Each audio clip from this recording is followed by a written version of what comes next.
गुजरात के वडोदरा का गंभीरा मुजपुर ब्रिज टूट जाने से हजारों लोग आवाजाही में परेशानियों का सामना कर रहे हैं। 2 जुलाई 2025 को गुजरात की आनंद और वडोदरा जिले को जोड़ता हुआ ब्रिज अचानक धराशायी हो गया और कई वाहन महिसागर नदी में समा गए थे, जिसमें 21 लोगों की मृत्यु हो गई थी। इन दोनों जिलों में हजारों परिवार ऐसे हैं जो अभी भी मुसीबतों का सामना कर रहे हैं। ऐसे ही पीड़ित लोग आज फिर एक बार एकत्रित हुए, जिसमें 30 से 35 गांव के सरपंच, छात्र, किसान, वकील, सेवानिवृत्त शिक्षक, कंपनी के कामदार इत्यादि थे। गंभीरा मुजपुर ब्रिज का वैकल्पिक रास्ता बनाने की मांग इस मौके पर सरकार से की गई। स्थानीय सामाजिक कार्यकर्ता लखन सिंह दरबार, संजय सिंह राज समेत के अग्रणी इस मौके पर मौजूद रहे। सरकारना भ्रष्टाचारी अधिकारीओना पापे लगभग 1 महीना पहला वडोदरा तेमज आणंदने जोड़तो गंभीरा मुजपुर ब्रिज तूटी पड्यो हतो। आ ब्रिज तूटता पहला लगभग 2022 साले अमे जे ते आरएनबी अधिकारीने टेलिफोनिक रजूआत पण करी हती, लेखित रजूआत पण करी हती અને અધિકારી દ્વારા 2022 માં સ્વીકારવામાં આવ્યું હતું કે આ બ્રિજ ચોક્કસથી તૂટી પડે એમ છે, આ બ્રિજ લાંબો ચાલી શકે એવો નથી। છતાંય 2022 થી જો અધિકારી પોતે સ્વીકારતા હોય છતાં એને લાંબા વર્ષ સુધી ચાલુ રાખવામાં આવે। અમે ના પાડતા હતા કે આ બ્રિજને તાત્કાલિક ધોરણે બંધ કરવામાં આવે, છતાંય ચાલુ રાખીને છેલ્લે અંતે આટલી મોટી દુર્ઘટના બની, તેમાં અનેકો લોકોના જીવ ગયા છે, અનેકો પરિવારના મોભી પણ મૃત્યુ પામ્યા છે। ત્યારે એની સાથે સાથે લગભગ 10,000ની ઉપર કર્મચારીઓ, જે કર્મચારીઓ બોરસદ તેમજ આકલાવ તાલુકો તેમજ સમગ્ર આણંદ જિલ્લામાંથી પાદરા તાલુકાની અનેકો મોટી નાની કંપનીઓમાં નોકરી કરવા માટે પોતાનું ગુજરાન ચલાવવા માટે જાય છે। આ બધા કર્મચારીઓની પરિસ્થિતિ એવી થઈ ગઈ કે એમને નોકરી જે 10 કિલોમીટરનું અંતર થતું હતું, 1 કિલોમીટર સીધું 60 થી 70 કિલોમીટરનું અંતર થઈ ગયું। જ્યાં આગળ 1 કલાકથી ઓછો સમય લાગતો હતો જવામાં, એ સમય લગભગ 3 કલાકનો થઈ ગયો। એટલે તમે વિચાર કરો, 6 દુ 12 એટલે 120 કિલોમીટર જવું આવું, તેમજ જવા આવવાના કલાકો 6 કલાકના થાય। 8 કલાકની નોકરી હોય, 6 કલાકના બીજા અન્ય કલાક થાય, 14 કલાક એમને પોતાના જીવનના આ કંપનીની પાછળ આપવા પડે છે। આટલી કંપનીઓની પાછળ આટલા જીવનના કલાકો આપ્યા પછી પણ કેટલી કંપનીઓ દ્વારા આ બોરસદ આંકલાવ તાલુકાના તેમજ આણંદ જિલ્લાના યુવાનોને ભથ્થું નથી આપવામાં આવતું, તેમજ ઇકો ગાડીના પૈસા હોય તો એ પૈસા પણ નથી આપવામાં આવતા। 5-10 મિનિટ લેટ થાય તો આખો દિવસ કાપી નાખવામાં આવે છે। મૂળ વસ્તુ એ છે કે સરકાર દ્વારા, કલેક્ટર દ્વારા જાહેર કરવામાં આવ્યું હતું કે દરેક કંપનીઓ પોતપોતાની જાતે તમામ કર્મચારીને સાચવી લેશે, પરંતુ સાચવવાની તો દૂર વાત છે। તમે જોઈ શકો છો, આસોદર ચોકડીએ પહેલા એક કંપનીના મિત્રોએ આંદોલન કર્યું, એની પછી ઉમેટા ચોકડીએ સંજય સિવાય બધા મિત્રોએ આંદોલન કર્યું। વારે ઘડીએ લોકોને આંદોલન કરવા પડી રહ્યા છે, કારણ કે લોકોનો પગાર 12-13 હજાર રૂપિયા છે। 50,000 રૂપિયા પગાર કોઈનો નથી। 12-13 હજાર રૂપિયાની નોકરીમાં 5-5 હજાર રૂપિયા આવા જવાનો ખર્ચો થાય તો માણસ શું કમાઈને કઈ રીતે પોતાનું જીવન ગુજરાન ચલાવે? આ બ્રિજ તો સરકારના પાપે, ભ્રષ્ટાચારી અધિકારીઓના પાપે તૂટી ગયો છે। એમાં કોઈ સામાન્ય માણસોની ભૂલ જ નથી। સામાન્ય માણસ તો જીવના જોખમે પસાર કરી રહ્યો હતો, પરંતુ પરિસ્થિતિ એટલી નબળી બની છે આજે કે સ્કૂલના નાના ભૂલકાઓને પણ સ્કૂલ જવાનું હોય તો એ કઈ રીતે પોતાનું શિક્ષણ ચલાવી શકશે? આવનારું ભવિષ્ય આપણું અંધકારમય ચોક્કસથી થઈ એવું લાગે છે, કારણ કે આ વકીલ મિત્રો પણ આજે હાજર છે। વકીલ મિત્રોએ પણ પોતાની પ્રેક્ટિસ કરવા જવાનું હોય કે અનેકો ક્ષેત્રે લોકો જે નોકરી કરતા હોય, ધંધો રોજગાર, ખેતી કરતા હોય, એ બધાને એટલી પારાવાર મુશ્કેલી પડી રહી છે કે જેટલી મુશ્કેલી એ પોતે તો સહન કરે છે, પરંતુ એમનો સમગ્ર પરિવાર સહન કરે છે। કારણ કે આ કંપનીઓ, આ રોજગાર, આ ધંધાના લીધે કોઈ પોતાના ઘરમાં ગાડી લીધી હોય, બાઇક લીધી હોય અને અન્ય સંસાધનો લીધા, હપ્તા લોકો કઈ રીતે ભરશે એ મોટો પ્રશ્ન છે। આપણે વિચાર એ કરવો પડશે કે આજે આણંદ જિલ્લાની પરિસ્થિતિ શું છે। આણંદ જિલ્લાની પરિસ્થિતિ એટલી બધી ગંભીર છે કે આગામી સમયમાં જો વૈકલ્પિક રસ્તો નહીં બને તો લગભગ 8,000 જેટલા યુવાનો પોતાની નોકરી ગુમાવી દેશે। 8,000 લોકો પોતાની નોકરી ગુમાવશે, બેરોજગાર બનશે, જીવન અદ્ધરતાલ થઈ જશે। આ સંપૂર્ણ ચોકસાઈથી હું તમને આંકડો કહી રહ્યો છું, કારણ કે કેટલીક કંપનીઓ 2-3-4 મહિના ચલાવશે, પછી એને પણ એવું થશે કે મને ખોટ થઈ રહી છે, સરકાર દ્વારા મને કોઈ સલાહ સૂચન કે કોઈ મદદ નથી આપવામાં આવી રહી, તો આ કંપનીઓ પણ છૂટી નીકળશે અને આ કર્મચારીઓને ધીરે ધીરે કાઢી મૂકશે।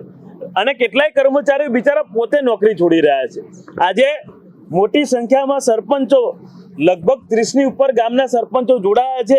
એમાં ગંભીરા ગામ હોય, બિલપાડ હોય, નવાપુરા, નાની શેરડી, મોટી શેરડી, ધનવાસી, આવા અનેકો ગામડાના સરપંચો આજે જોડાયા છે. પોતાનો લેટર પેડ જાહેર કરે છે, સમર્થન જાહેર કરે છે કે અમારા આણંદ જિલ્લાના આંકલાવ તાલુકો, બોરસદ તાલુકાના દરેક ગામડાના લોકોને વૈકલ્પિક માર્ગની જરૂર છે.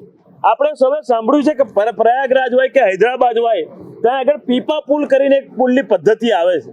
આ પીપા પુલ જે છે એ કેપ્સ્યુલ, મોટી મોટી કેપ્સ્યુલો પર બનાવવામાં આવે છે.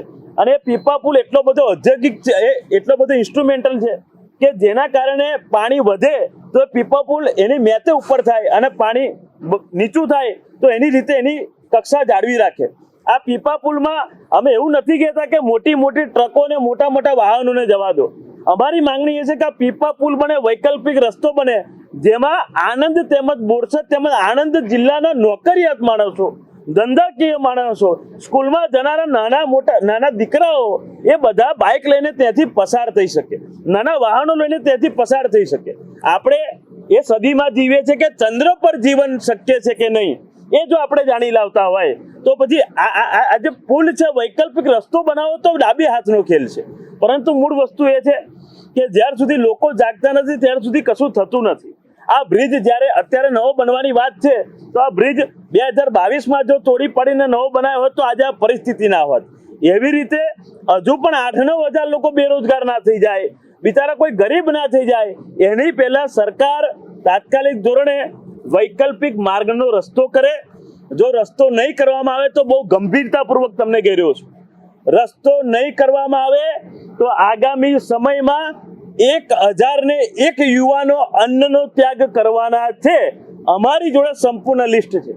1001 યુવાનો અન્નનો ત્યાગ કરીને આ મહીસાગર માતાજીના મંદિરે બેસવાના છે કે જ્યાર સુધી અમારી વૈકલ્પિક માર્ગની જે પૂરી નહીં થાય માંગ, ત્યાર સુધી અમે અન્નનો ત્યાગ કરીશું. તેમજ કાળા કપડાં પહેરીને અન્નનો ત્યાગ કરીશું, જેથી સરકારમાં પણ મેસેજ જાય કે કાળો દિવસ એક નહીં, પરંતુ જ્યાર સુધી વૈકલ્પિક માર્ગ અમને નહીં આપવામાં આવે ત્યાર સુધી બધા જ દિવસો અમારી માટે કાળા છે. તમે વિચાર કરો કે જ્યારે 1001 યુવાનો, તો હું ખાલી તમને સામાન્ય આંકડો બોલી રહ્યો છું, આ જાહેરાત પછી તો લગભગ હજારોની સંખ્યામાં યુવાનો અન્નનો ત્યાગ કરશે. કારણ કે આ યુવાનોનું જીવન એમ પર અન્નનો ત્યાગ જેવું થઈ ગયું છે.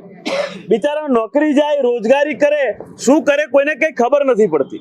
બહુ મોટી સંખ્યામાં યુવાનો હેરાન પરેશાન છે, પરિવારો હેરાન પરેશાન છે. આપણે જોયું હશે કે રક્ષાબંધનનો તહેવાર હતો. આ વડોદરા તેમજ આણંદ જિલ્લો એકબીજાના સગા સંબંધીઓથી જોડાયેલો જિલ્લો છે, સામાજિક રીતે પણ જોડાયેલો છે. ઉમેટા બ્રિજ પર એટલી ભયંકર રીતે ટ્રાફિક જામ હતો કે લોકોને 6 કલાક ઊભું રહેવું પડ્યું હતું.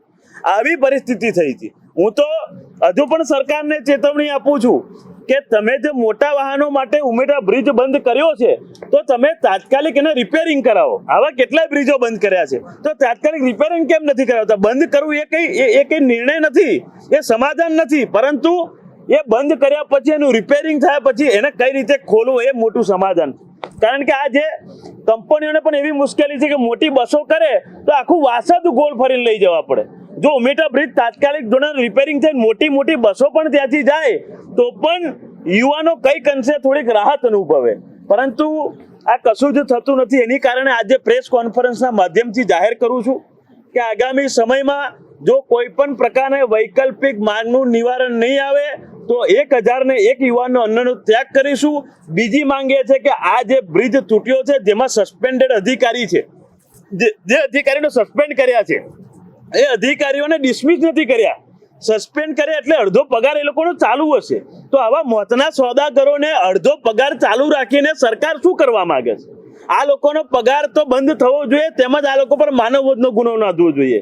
પાદરા પોલીસ સ્ટેશનમાં જે તે સમયે એ જ દિવસે મેં ફરિયાદ નોંધાવી હતી કે જે તે અધિકારી 2022થી લઈને 2025 સુધીના જે તે જવાબદારી અધિકારી પર માનવવધનો ગુનો નોંધીને એમને જેલ ધકેલવામાં આવે, પરંતુ હજુ સુધી એક પણ વ્યક્તિને, વિચાર કરો તમે, આટલા લોકોના મૃત્યુ થયા, આ મોત કરવામાં આવ્યા, લોકોની હત્યા કરવામાં આવી અધિકારી દ્વારા.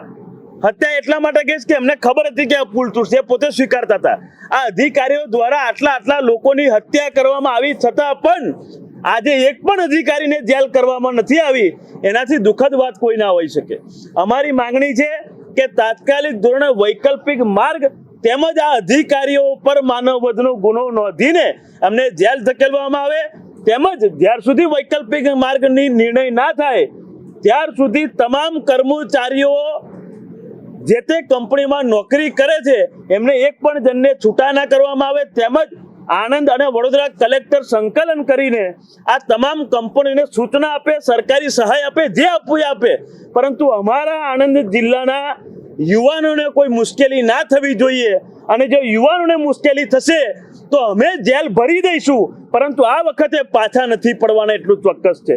કારણ કે અમારા લોકોની વાત છે, તમામ લોકો હેરાન પરેશાન છે. આજે આ જાહેરાત કરીએ છીએ, જો આ બે માંગ પૂરી નહીં થાય તો 1001 યુવાનો અન્નનો ત્યાગ કરશે. તેમાં તમામ ક્ષત્રિય સમાજના સંગઠન હોય, પાટીદાર સમાજના સંગઠન હોય, બ્રાહ્મણ સમાજના હોય, દલિત સમાજ સંગઠન, બધા સમાજના લોકો અહીં ઊભા છે, તેમજ બધા સરપંચો પણ છે, તેમજ બધા સામાજિક આગેવાનો પણ છે. આ બધાને સાથે રાખીને અન્નનો ત્યાગ કરીશું. 1001 યુવાનોની આજે જાહેરાત કરીએ છીએ. જય ભવાની.